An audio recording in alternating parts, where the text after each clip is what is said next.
Prepare-se para o verdadeiro horror que estou prestes a compartilhar com vocês. Nem sei se este é o lugar certo para escrever uma história como essa, mas não consigo pensar em nenhum outro lugar para falar sobre isso. Só preciso divulgá-lo. Contei a todos, minha família, meus vizinhos, meus amigos, mídia de notícias aleatória. Nunca é suficiente. Não consigo explicar, mas sinto uma estranha obrigação de contar ao maior número de pessoas possível o que aconteceu comigo. Então aqui estamos em 2019. Enquanto escrevo isto, a história remonta a um bom tempo. Estou falando de mais de 7 anos. Não posso dizer o ano exato, mas digamos que foi 2012, talvez 2013. Mas esse é o meu melhor palpite. Eu estava na casa dos 20 anos. Tinha um emprego estável e tinha uma namorada que agora é minha noiva. Naquela época, minha namorada e eu tínhamos acabado de nos mudar para a casa de minha infância, que foi minha primeira casa que meus pais gentilmente me legaram. Era uma casa de tijolos muito antiga, que meu pai havia herdado de seus pais quando ele tinha cerca de 40 anos. Então eu estava planejando mantê-la na família. Redonda reformada, mas ainda dá para dizer que é velha, e foi o tijolo que me deu e deu tudo. Há muito poucas casas de tijolos em nossa área. Então ela se destaca como um polegar machucado, e eu meio que gosto disso, embora seja especial falar sobre nossa área, mas moramos em um bairro arborizado, então as casas são bem espaçados, e nossa casa também é o último lote da nossa rua. Então não somos cercados por uma floresta de apenas um lado, mas de dois, e a floresta nos fundos é enorme.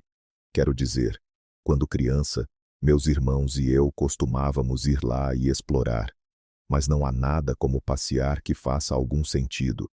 Estamos até perto de planejar tudo, o que tenho certeza que algumas pessoas acharão intimidante, mas sempre adorei a natureza, então não é grande coisa para mim, e sou um pouco solitário, então estar isolado no meu cantinho da terra é bastante atraente de qualquer maneira. Minha namorada e eu morávamos lá há alguns meses quando tudo isso começou a acontecer. Foi em algum momento do inverno. Não me lembro o mês exato. Tudo que sei é que há neve no chão. Isso foi na manhã de domingo, às 8 horas. A partir de agora, era o único dia da semana que eu conseguia dormir. Como todo domingo de manhã, eu estava no carro indo tomar café, quando notei algo estranho na garagem ao lado do meu carro. Um rastro na neve que pareciam pegadas. Meu primeiro pensamento foi que minha namorada havia acordado antes que eu pudesse ter acordado. O rastro entrou na garagem, mas quanto mais eu olhava em volta, mais percebia que isso era impossível. O caminho passava pelo meu jardim da frente e pelo buraco na cerca do quintal lateral, o que significava que as pegadas vinham de algum lugar da mata, e a trilha não levava a lugar nenhum perto da nossa casa, o que significava que não poderiam ter sido deixadas pela minha namorada. Lembro-me de ficar ali, confuso. A trilha não levava à nossa casa, nem a nenhuma janela, apenas a porta do motorista do meu carro, o que significava caminhar diretamente da floresta para o meu carro, apenas para dar meia volta e voltar para a floresta, o que foi estranho, e acabei indo para minha casa mais tarde naquele dia. Mais de 2 invernos depois disso, quando aconteceu a próxima coisa, lembro especificamente que era 2015, porque foi o ano em que meus jogadores perderam para o time rival. Acordei naquela manhã, fui até meu carro, pensei que era um dia de trabalho, mas não tenho certeza, e quando saí, soube imediatamente que algo estava muito, muito errado. Havia pegadas por toda parte, e eu via elas na garagem, perto de todas as janelas do perímetro da casa, e o quintal estava completamente coberto por elas. Sou uma pessoa muito sensata, então não diria que comecei a entrar em pânico, mas estaria mentindo se dissesse que estou completamente calmo. Eu já estava atrasado para o trabalho, então não tive tempo de investigar de perto, mas não queria colocar minha namorada em uma situação potencialmente perigosa. Corri rapidamente pela casa e pelo quintal, para ter certeza de que não havia ninguém espreitando na propriedade. Mas isso foi tudo que pude fazer no tempo limitado que tinha. Ao sair da garagem, mandei uma mensagem para minha namorada para informá-la sobre a situação, para que ela não entrasse em pânico. Saí do trabalho mais cedo naquele dia, principalmente porque a situação estava em minha mente. Quando cheguei em casa, minha namorada fez algumas descobertas chocantes. Assim que estacionei o carro, ela me chamou para o quintal, apontou para um dos caminhos e disse que aquilo a incomodava o dia todo. Fiquei confuso no início, mas depois entendi do que ela estava falando. Nem uma única pegada deixou marcas de sapato. Eu me sinto estúpido por não perceber isso antes. Aqueles que deixaram pegadas andaram descalços. Estou sem palavras. Quem anda descalço em temperaturas congelantes? Minha namorada sugeriu que talvez fosse algum tipo de animal, mas o rastro realmente parecia 2 pés humanos. Entramos e ligamos para meu pai, mas ele disse que nunca tinha visto nada parecido em todos os anos que morou naquela casa, e ele me disse para pegar meu rifle e tentar descobrir quem deixou as pegadas. Eu realmente não queria fazer isso, mas sabia que esse tipo de coisa era minha responsabilidade. Minha namorada queria chamar a polícia, mas eu sabia que seria uma perda de tempo e não tínhamos provas de que um crime havia sido cometido. Achei que uma invasão justificaria uma busca. Disse a ela que chamaria a polícia se encontrasse alguma coisa na floresta, e ela concordou, como eu disse antes. A floresta é um mundo próprio, então disse a mim mesmo que voltaria assim que o sol começasse a se pôr. Coloquei meu rifle no ombro. Devo ter seguido a trilha por uns 30 minutos, quando notei algo muito estranho, aparentemente vindo do nada. A trilha se dividiu em 2 caminhos diferentes. Eu não sabia qual deles seguir. Pensei que talvez fosse quem tivesse deixado a trilha. Tinha me confundido deliberadamente. Mas então, um pensamento mais aterrorizante me ocorreu. Havia mais de uma pessoa lá fora. Eu senti como se estivesse seguindo uma pessoa. Nunca pensei na possibilidade de várias pessoas. Tentando seguir os mesmos passos, não havia como a pessoa atrás ter feito isso sem cometer pelo menos um erro. E então pensei que talvez alguém estivesse andando para trás vindo do fundo da floresta, fazendo parecer que havia 2 pessoas aqui o tempo todo. E então, obviamente, era possível que apenas uma pessoa recuperasse o juízo, e talvez alguém estivesse carregando a outra pessoa e estivesse apenas cansado. Realmente não sei qual explicação foi a mais perturbadora. Acabamos chamando a polícia naquela noite, mas como eu esperava, eles nos disseram que não havia nada que pudesse ser feito sem provas sólidas de um crime. Eu disse à minha namorada que iria para a floresta novamente na manhã seguinte, mas nevou muito naquela noite e não havia mais pegadas para seguir. Minha namorada estava obviamente assustada, mas não havia nada que pudéssemos fazer. Felizmente, essa foi a última coisa que aconteceu naquele inverno. Na verdade, durante vários anos depois disso, nada aconteceu. Eu diria que esquecemos tudo. Muita coisa aconteceu desde então. Minha namorada e eu estávamos noivos naquela época e nos concentramos em outras coisas. Se a história terminasse aí, eu não estaria escrevendo isso. O que estou prestes a contar aconteceu há menos de um ano. Logo depois do Ano Novo, em uma manhã aleatória de janeiro deste ano, acordei e encontrei minha casa coberta de pegadas. E no momento em que todas as memórias voltaram à minha mente, minha noiva desmaiou em nosso quarto, sem saber se conseguiríamos escapar desse pesadelo. Eu não sabia o que dizer para ela. Na verdade, dessa vez foi pior. Havia pegadas levando até meu galpão, e faltavam muitas ferramentas. Deus sabe o que mais essas pessoas fizeram. Eu fiquei com raiva. Liguei para meu amigo Theo, expliquei a situação e perguntei se ele poderia me ajudar. Ele é um grande caçador natural e mais experiente do que eu, o que é parte da razão pela qual pedi ajuda a ele.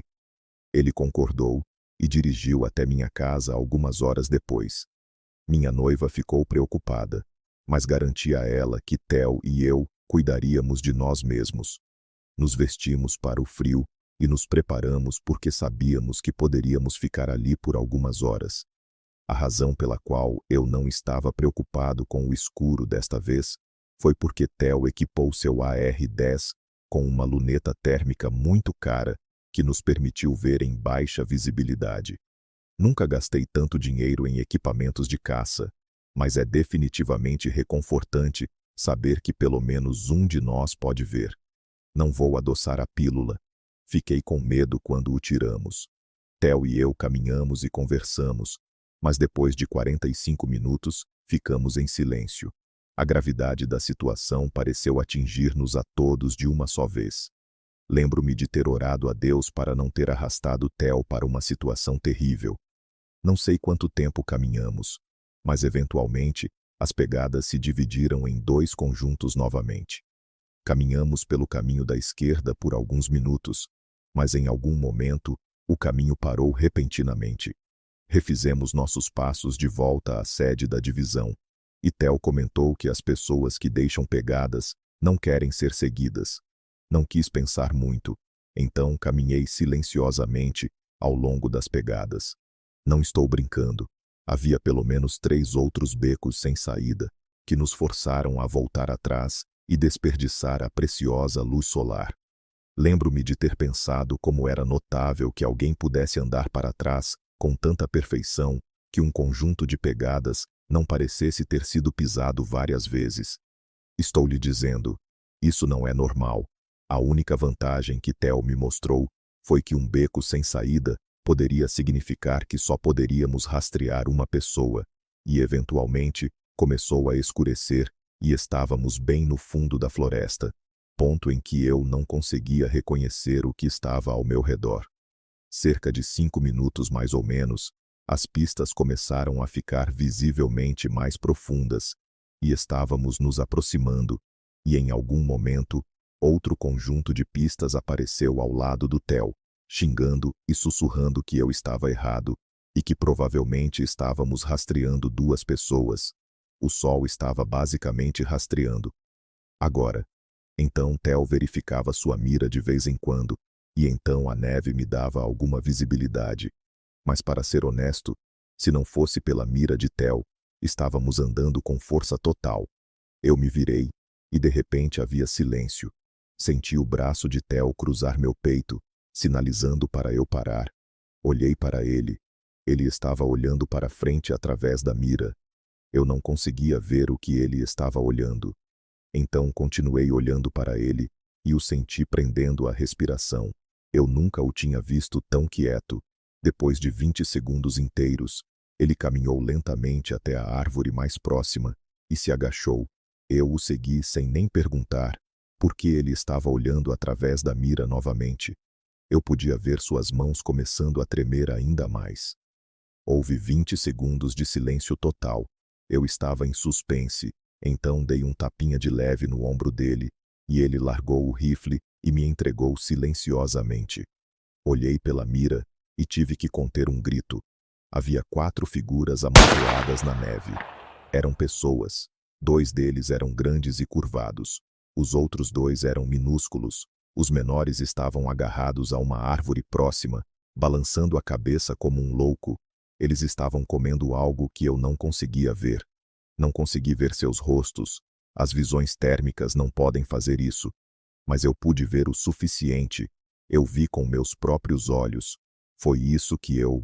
A coisa mais assustadora que já vi. Finalmente, os maiores pegaram os menores da árvore e os colocaram nos ombros. Então eles começaram a caminhar mais fundo na floresta. Fiquei sentado debaixo daquela árvore por cerca de 1 hora. Quando chegamos em casa, 1 hora depois, fiquei surpreso ao encontrar minha noiva ainda acordada, e ela me disse que sabia que eu estava lá e não conseguia dormir, e perguntou o que havíamos encontrado. Contei a ela o máximo de detalhes possível, mas ela ainda estava com medo, e naquela noite ligamos para a polícia que nos contou que eles estavam. A primeira coisa que fizemos na manhã seguinte foi Theo concordar que passaríamos a noite lá para que pudéssemos ajudar a polícia nas buscas na manhã seguinte. A polícia vasculhou a floresta com a nossa ajuda, mas desistiu depois de algumas horas, porque as pegadas estavam parcialmente cobertas. Minha noiva pediu para continuarem a busca, mas eles disseram que não poderiam autorizar uma busca em grande escala por algumas ferramentas desaparecidas. Eu não os culpo, mas não parecia que era o fim. Eu e minha noiva estamos preocupados que essas pessoas estejam de volta e estamos pensando seriamente em nos mudar, mas não conseguimos superar isso, e eu realmente não sei o que pensar. E como eu disse antes de contar a todos, posso contar a todos o que aconteceu conosco ao longo dos anos. Nenhum dos meus vizinhos passou por algo assim, e isso não faz sentido para mim. Não tenho ideia de por que minha casa foi atacada, ou o que essas pessoas queriam.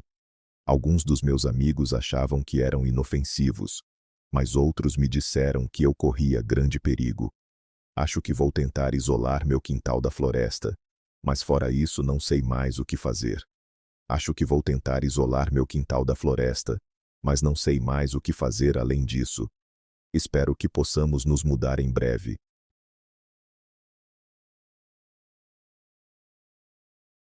No verão passado, decidi enfrentar uma grande parte da Pacific Crest Trail.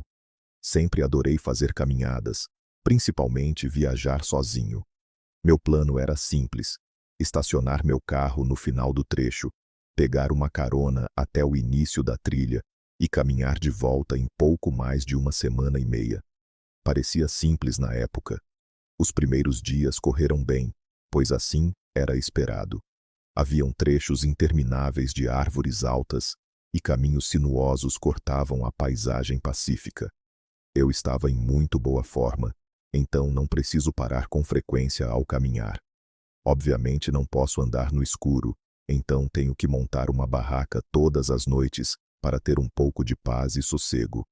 Sempre gosto de me manter discreto, especialmente porque os caminhantes solitários chamam a atenção. Então me aventurei um pouco fora da trilha para montar acampamento todas as noites. Acho que é melhor assim, minimizando a chance de estranhos tropeçarem em meu acampamento. Tudo estava bem até a terceira noite, mas estou aqui para contar o motivo da minha longa pausa nas caminhadas ou em qualquer forma de exploração na natureza. Acordei no meio da noite com uma estranha sensação de que algo estava errado. Uma sensação que você não consegue explicar, mas sabe que não deve ignorar. Olhei ao redor da barraca e estava tudo bem lá dentro, então resolvi dar uma olhada no acampamento. Peguei meu rifle, peguei minha lanterna e abri o zíper da barraca. Não tinha ninguém lá fora, não consegui ver ninguém, pelo menos voltei para a barraca e comecei a revistar minha mochila. Foi quando percebi que minha carteira estava faltando. A princípio pensei que o tinha perdido, talvez a tivesse deixado fora da tenda ou deixado cair. Mas depois de todas as verificações, ficou claro que alguém pegou minhas informações pessoais, dinheiro, cartões de crédito, tudo isso. Como isso é possível? É improvável que alguém invada minha barraca só para roubar aquela coisa e deixá-la, mas seria muito incomum eu ter perdido ela aleatoriamente. Cheguei à infeliz conclusão de que eu mesmo poderia tê-lo perdido. No entanto, as coisas pioraram a partir daí, e nos dias seguintes, comecei a notar mais coisas faltando, pequenos itens, coisas aparentemente aleatórias, um dos meus isqueiros, meu canivete suíço, algumas barras energéticas. Eu sabia que não só tinha perdido tudo, alguém tinha roubado minhas coisas. Eu não queria acreditar. Mas no quarto dia, era inegável que eu estava sendo perseguido. Não havia cobertura de celular naquele trecho da trilha, então não pude alertar ninguém sobre minha situação. Lembro-me de ter pensado em voltar, mas isso só me pouparia alguns dias, no máximo. Não havia como andar em qualquer direção sem dormir, mas me senti desconfortável montando uma barraca na floresta com alguém me perseguindo. E foi uma situação de completa desorientação. Fiquei calmo e disse a mim mesmo que trouxe o rifle para lá por um motivo, e então me dei conta. Por que aquele cara não roubou minha arma? Era como se eles estivessem brincando comigo deliberadamente naquela noite. Amarrei o interior da barraca para mantê-los afastados. Tentei ficar acordado, mas acabei adormecendo devido à exaustão. Meu plano funcionou porque, quando acordei na manhã seguinte, Não havia sinal de ninguém em minha barraca até agora. A paranoia estava com força total, e embora a solidão estivesse afetando meu cérebro, cada segundo de caminhada era insuportável. Eu não estava ansioso e nunca estive, mas deixe-me dizer que nunca me senti pior na minha vida do que nos dias que se seguiram. Imagine-me na minha posição sem escolha, a não ser continuar andando, apesar de saber que alguém estava à espreita não muito longe. Fiquei arrasado. Não consegui explicar por quê ou como, mas minha mente começou a me pregar peças. O farfalhar nos arbustos acabou não sendo nada. As sombras bruxuleantes nas bordas da minha visão desapareceram no momento em que virava a cabeça. As alucinações pioraram. Eu consigo me lembrar da maioria deles com clareza, mas o que mais se destaca é este. Enquanto caminhava, senti como se estivesse pisando em uma poça profunda, que quase me fez tropeçar. Literalmente ouvi um barulho e senti a água fria encharcar meu corpo. Mas olhando para baixo, o chão estava completamente seco. Fiquei ali em estado de choque. Parecia real. Não tive escolha a não ser continuar andando pela trilha. Por pior que fosse o dia, a noite era sempre pior. Montei minha barraca e dormi ao lado do meu rifle, mas nada fez a ansiedade passar. Tive que jogar água fria no rosto para me acalmar. E então as alucinações cessaram. Não tenho certeza do que faria se eles continuassem. Na noite seguinte, acordei com o som de passos no acampamento. Silenciosamente peguei meu rifle e me preparei para enfrentar os homens presentes. Mas meu corpo congelou de medo. Por fim, os passos desapareceram na floresta, mas não tive chance de dormir depois disso. Assim que o sol nasceu, arrumei acampamento freneticamente. Minhas mãos tremiam tanto que mal conseguia colocar meu equipamento. Eu não poderia ficar lá mais uma noite. É tão perto que eu levaria 6 horas para sair, talvez menos. Se eu fosse rápido, decidi que, em vez de parar para dormir à noite, sairia dessa trilha esquecida por Deus o mais rápido possível. Caminhei o mais rápido que meu corpo permitiu por algumas horas. Quando o sol começou a se pôr, cerrei os dentes e continuei. Eu estava tão perto, talvez 2 horas de distância no máximo. Continuei andando com meu rifle na mão. Comecei a duvidar da minha decisão. Nunca o faria. Eu já tinha andado no escuro antes e não estava preparado para o quão difícil era. Já era assustador o suficiente por si só. Continuei tentando manter minha respiração estável. Cerca de 1 hora se passou e eu estava me aproximando, e então ouvi em algum lugar atrás de mim. Tive certeza de ter ouvido passos. Me virei e acendi minha lanterna, e para meu horror, vi algo se esgueirando por trás de uma árvore. A adrenalina tomou conta, e apontei meu rifle para a árvore. Gritei para ele sair, e o homem deu um passo. Definitivamente tinha um homem na frente, mas não estou exagerando quando digo que foi a coisa mais selvagem que já vi. Não há palavras para descrever o que vi. Ele estava apenas usando um short que eu nem percebi que ele tinha me roubado. Sua pele estava arranhada em vários lugares diferentes. Seu rosto estava coberto de cabelos, e ele começou a caminhar em minha direção. E antes mesmo que eu pudesse pensar que atirei uma bala de advertência ao lado dele, ele pulou e imediatamente recuou e correu de volta para a floresta. Fiquei instantaneamente atordoado. Me virei e corri para fora da floresta o mais rápido que pude. Quando finalmente cheguei, entrei em meu carro, tranquei as portas e chamei a polícia, e eles me disseram que eu não deveria estar por perto. Não precisei ser avisado 2 vezes. Simplesmente saí de lá naquela noite. A parte mais louca de tudo, na minha opinião, foram as alucinações. Eu não achava que as alucinações eram tão reais. Vai demorar muito até eu voltar a fazer trilha novamente. E com toda certeza que quando fizer novamente não estarei sem companhia. Essa é uma experiência que ainda penso